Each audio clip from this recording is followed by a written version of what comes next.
Welcome to this power webinar. This one is going to be focused on alimony. In some states, it's called maintenance. In some states, it's called spousal support. The federal government still calls it alimony. So for the most part, we will be calling it alimony today. But I may slip and call it maintenance because that's what we call it in Illinois, which is the state I practice in. I'm Nancy Chaucer-Schaefer. I'm joined this morning by my colleague, Anna Tate, who is also an attorney. She is in Florida. I'm in Illinois, but we're going to be talking about all the states today, except for those that have guidelines. There are 6 states that have alimony guidelines. We're not going to be talking about guidelines. We're going to be talking about non-guideline alimony today. So let me share my screen. I will log in to Family Law Software. We are using for the training our cloud version. And I have a sample file here. And the alimony tools for non-guideline alimony cases are really key in family law software. First, if you have guidelines in your state and you want to look at non-guideline alimony, you want to turn the guidelines off. So you can go into enter data. Let me see, what state am I in? This is Illinois. When I go to support maintenance data, we have a selection at the top of our support maintenance data page that says check to use calculated maintenance in child support maintenance orders and cash flow projections. Think of that as 2 separate things. One, do we want to use the guidelines? Are we using the calculated maintenance in support? But also 2, is there maintenance at all? So if there's no maintenance in the case at all, of course, you would uncheck the box and then you're done with this webinar because there's no maintenance. But if you want to learn how to do maintenance for non-guideline cases, we're going to turn off the calculated portion of the maintenance. And then I would go into the last section in my support data page, which is spousal maintenance to use. And when I open that section, you will see the same checkbox to use calculated maintenance, which I have now unchecked. And then at number 3 here, you're going to see the amount and duration of maintenance. So if I check that box, the amount field is going to turn blue and it's going to be a calculated amount. Remember, blue means calculated field. And it shows me what the calculated amount of alimony would be. If I uncheck this amount, the amount goes away. So now it's blank and we can calculate separately what maintenance could or should be in the case. Okay. You will also see the same checkbox on the top of our maintenance worksheet. And as we go into the alimony tools, we will look at that. Okay. The second thing to think about with alimony is whether it is taxable or not.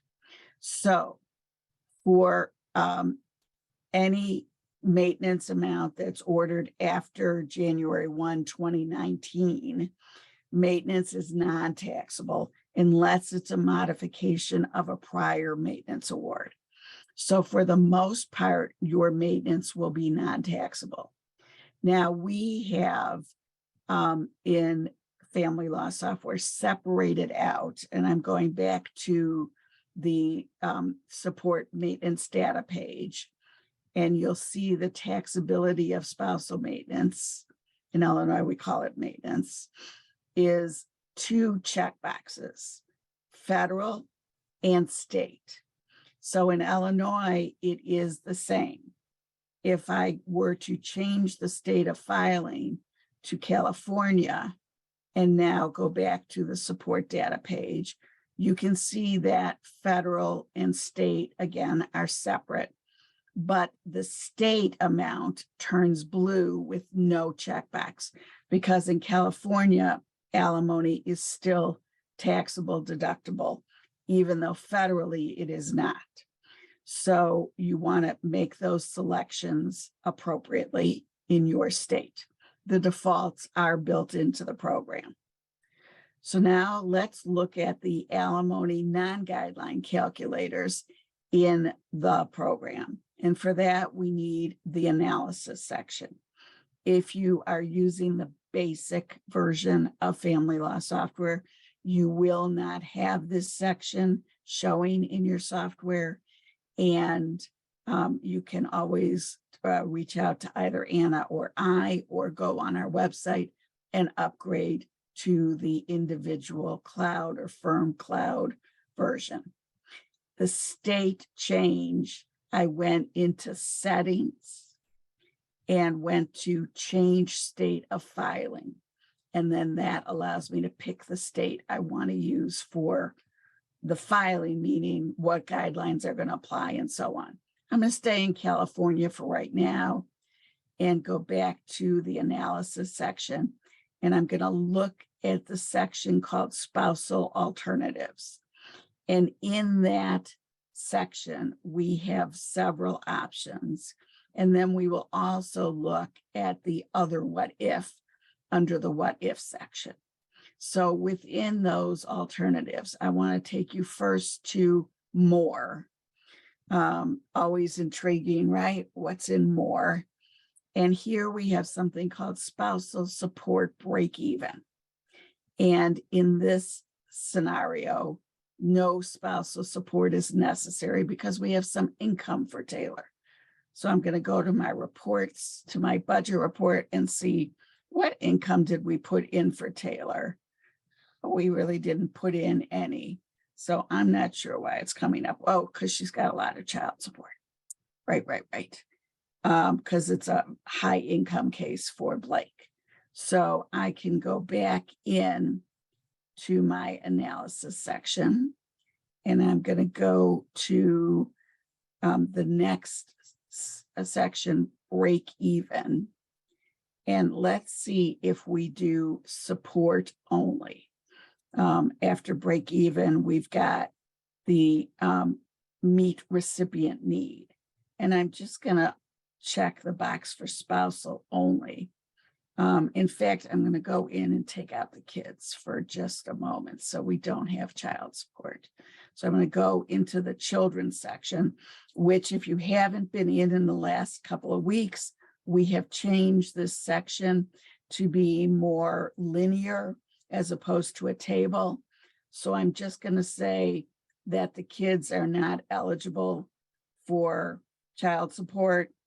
And that takes out the child support. So now when I go back into analysis and I go to more and break even, you can see that we now have a number for Taylor of what she needs for maintenance to break even.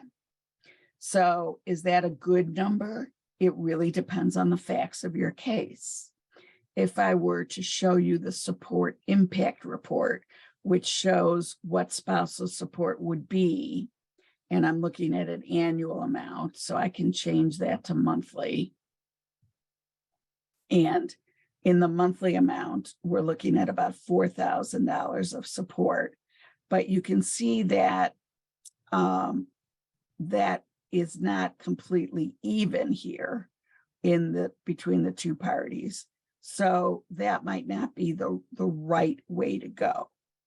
And I'm going to also just select that we are not going to use the calculated amount. I'm not sure if I did that in this case. Go back up here to the spousal guidelines. Okay, so we're not going to use the calculated amount. I'm going to go into spousal to use and uncheck to undo the calculated amount. Now I'm going to go back into that support impact And let's also change the options to not show living expenses, so we can really see a good picture of this case. And now we're going to be looking at the a spousal amount. So I'm going to go into the break even again. She needs 2367 to break even. That means that she would be at zero after her own income and taxes.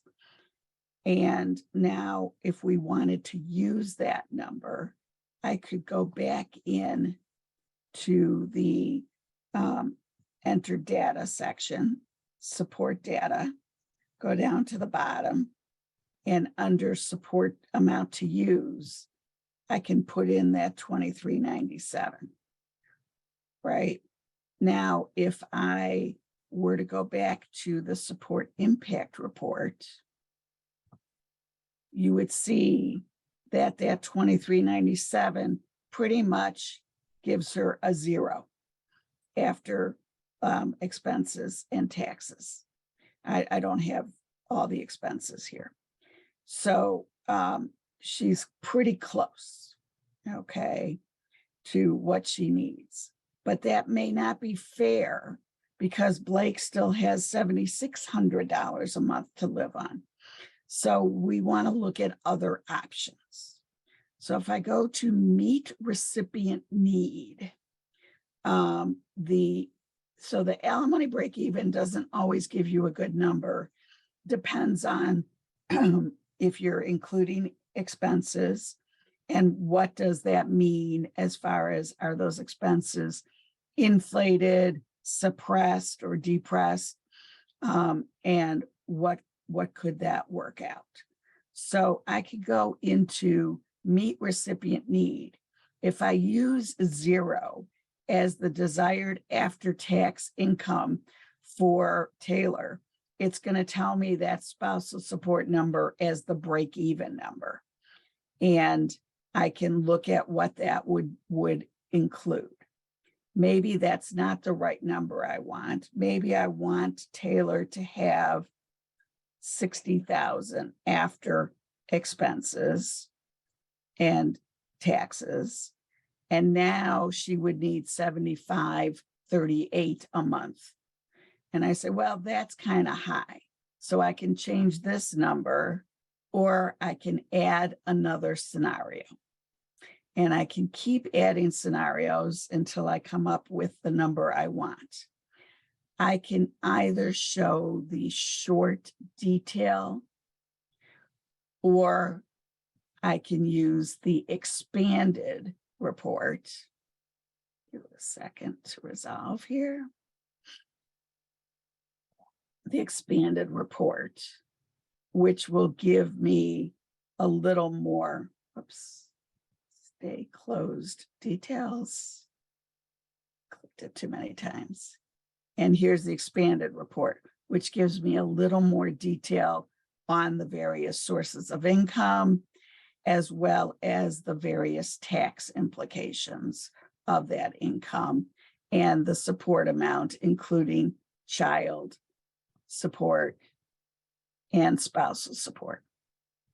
And so with these side-by-side scenarios, I can look at them and say, hey, what is this mean for my client or the other side or the settlement of this case, or making a good argument to the court or decision maker. So each section expands or collapses with a click of that little black circle with the white arrow. And then there are options. So if I close the reports, either the short detail or the expanded report, close, then you'll see we have options. And this options section allows you to say, let's look at only spousal support. Do we want to keep child support in sync with spousal support? Because in many states, I think in most states, support would be part of the income for the income shares analysis for the support amount. Some states are still not using income shares, but we're approaching critical mass of like 42 states with income shares. And do we want to include living expenses in that target? And then this one, omit capital gains from any sale of real estate, takes into account that you may have in your property division set property to sell if you're going to sell the house this year, kind of thing. So we want to, or liquidate some assets. And then do we want to show living expenses and income after living expenses? So that doesn't change the numbers, it just changes what shows. So the first one, calculate spousal support to achieve the target after taxes and living expenses, would include living expenses in the calculation. The second one, to just show living expenses and income after living expenses, is just what shows. Okay. And here also you can change your time frame, annual, weekly, monthly. Now, once you come up with the number, we do have here on this page another shortcut to the actual spousal support. So you don't have to click back into enter data, support data, go down to amounts to use. Here, we got a shortcut link to that same section of the page for spousal support. Here's that checkbox to include the calculated amount if it's a guideline state. If it's not a guideline state, you will put in the amount here at number 3, the amount and duration of spousal support. Okay, so that is the actual spousal maintenance that now the program is going to use after you looked at your various options. Let's go back to the meet recipient need page. And there's one more section of the page, a graph, which will show, as soon as it opens, sorry, I'm having some slow internet today. We're going to see what that looks like. So Taylor went from having this little tiny slice in the blue, and Blake has this huge green, to now Taylor has a bigger piece, but Blake still has a lot. So maybe that number is not the right number, and we want to look at some of the other options. Okay, now that's meet recipient need. We also have a page called balance incomes. This will do the same thing. You can divide, you're dividing the after-tax income between the parties based on percentage. So meet recipient need is based on dollar amount. Balance incomes is based on percentage of after-tax income. And here is where I might say, you know what, remember that support impact report where still Blake had this huge amount and Taylor only has a small amount, or that graph that I just showed you? What if we were to divide the after-tax income equally? I can enter 50 in the desired percentage to Taylor. It'll automatically put the other half, the other part of that equation for Blake. And this would show me that if I wanted 50-50 spousal support, it would be 64-29. And you might say, well, that's a lot. What if we just did 40% to Taylor? So now 40% is 55-75. And Blake still says, no, that's still too much. I don't want to pay that much. So let's show another column. And we can make this one, how about 1/3, 33%. And at 33%, we're at 49.84, which is a lot bigger than the 23.97 that we got for the bare break even for Taylor. So either her expenses are underreported, or maybe there's just enough income that all their needs are met. And now it's a question of allocating that excess disposable income in a way that is equitable, or whatever method you might use in your state. And again, you can see the short detail, which will give you the distribution of wealth numbers. Here, Blake has $14,942, almost $15,000 a month of income before taxes, gross income, while Taylor has only $600 a month. And then when we look at income after support for each of these categories, now we're getting to some real numbers. And we can again look at the options. Maybe we don't want to include, let that open up. Maybe we don't want to include the living expenses, and the numbers, the percentages would change a little bit, but that is what we're doing here. So this page, the percentage, is what I use a lot for deviations from guidelines in Illinois, or looking at options, because this to me is sort of that what's fair component. Don't know if that applies in your state or not. Let's also look at present value. So sometimes you want to use a buyout of maintenance. So we can go on the analysis page to spousal present value. So right now we've got $23.97 a month from January of 23 to August of 29 as the maintenance amount. And I can use that actual support amount, and I'm going to update everything. And I have a graph, I have my variables, and I have an explanation. And here are the numbers. Now, you'll note that these two numbers are different.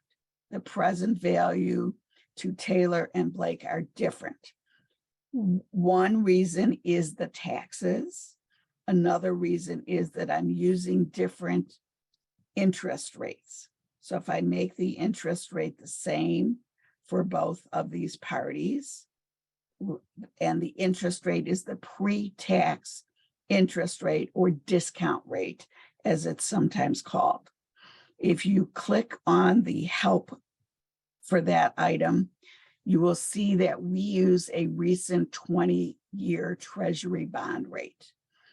Generally speaking, that's considered a safe or conservative interest rate or discount rate for present value calculations. You can change that rate as you feel it's appropriate. In this case, I have the same rate now for both parties, and still different numbers, because in California, the state taxes come into play.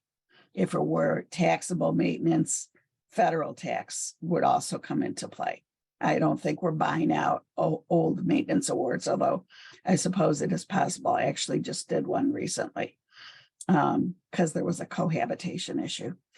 And if we had no state tax rate, so let me override, I could end up with a different amount if I used different pre-tax interest rates. Now, one thing to note is that once you open a matter and you start working on it, we are not going to change these rates. If you open a new file, it would use a current rate, and we update those rates regularly, but we don't want to change your data. So it's not going to update the rate within a file you already have open. We do have in the program a nice link to current interest rates. You can always go to treasury.gov and look them up. But in our pension plans, if we go to more info on a pension plan, and we can go down to number 5, the interest rate, you will see a link here for explanation of the discount rate. And to get a more current rate, click here to get the Federal Reserve daily rate. And we even tell you which one to use. So you can click here and it'll take you out to the Federal Reserve Treasury, Department of Treasury website. And here's a lovely table with all the discount rates for different length terms. And you could go to the 20-year rate and see that, oh, it's now 4.12. Do I want to change it or I don't want to change it? I guess it depends who is getting gored there, so to speak. So back to the program, back to analysis on the present value. What if I want to look at different options, not what I already have in the program, but what are some other options for rates? So I can clear that checkbox and now put in any amounts and click to update, and it will give me that updated. And let's use the 4.12 rate. 4.12 rate. Let's put back in. I'm going to delete the overrides. So we're putting back in the taxes. And now you can see that the present value for Taylor is 483,121. For Blake, it's 453,504, based on $5,000 a month for 120 months. I can use whatever numbers I want there, click to update, and it's automatically going to update that graph and the numbers. The explanation, if you click on that, will give you a nice report of how we calculated that present value. And you can then go to the bottom and get a detailed report for the nerds among us, myself included, which will give you a step-by-step explanation of the calculation with lots of math, lots of numbers, guaranteed to make lawyers' eyes roll back into their heads. That's why we have these programs, so we don't have to do math. Okay, in the last couple of minutes, Carrie, I see you have a question and we'll try and get to it. I'm going to show you one other what if page. So in the what if pages, we have support what if, which will include a maintenance amount, but will really be changing the spousal, the child support amount. If you have guidelines and you've clicked to apply the guidelines, that will change. But sometimes you want to see, okay, let's look at different child support and maintenance amounts. And this will allow you to ask what if for child support and spousal support. So you can change one or both numbers and see side by side what those options would look like. And you can select items about which to ask what if. I hope everybody appreciates the fact that we did not dangle the preposition there, and set options for this page. And again, you can have a graph that would show the results in the first column. Okay. And you can add as many scenarios as you'd like, and you would see the support detail, the short detail report. On this page, you would click here as opposed to one of those expanding and collapsing arrows for the expanded report to see what the different options are. And you can label them. So each column will have a label. Okay. And that label would be in scenario description. So that is our alimony presentation. Thank you all for joining us today.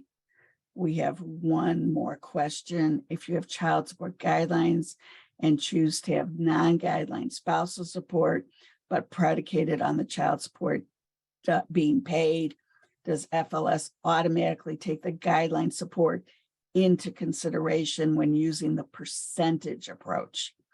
So percentage approach would, I guess it depends on your state rules. Generally speaking, child support doesn't go into the consideration of the amount of alimony, as opposed to the reverse. Alimony can impact the amount of child support, but it would change the split of meeting recipient need. It wouldn't necessarily change the after-tax income split, but it wouldn't change the taxes, but it would change that split. Okay. And in Massachusetts, we are working on a modification to the program to take into account the Kavanaugh decision, and we should have that for you pretty soon. All right. Thank you. Thank you. Thank you, everybody, for coming today. We have a couple of more presentations, power webinars next week and the week after. You can sign up on our website if you haven't already. And this video will be posted with the link on our website to our YouTube channel if you want to watch it again. Thank you very much.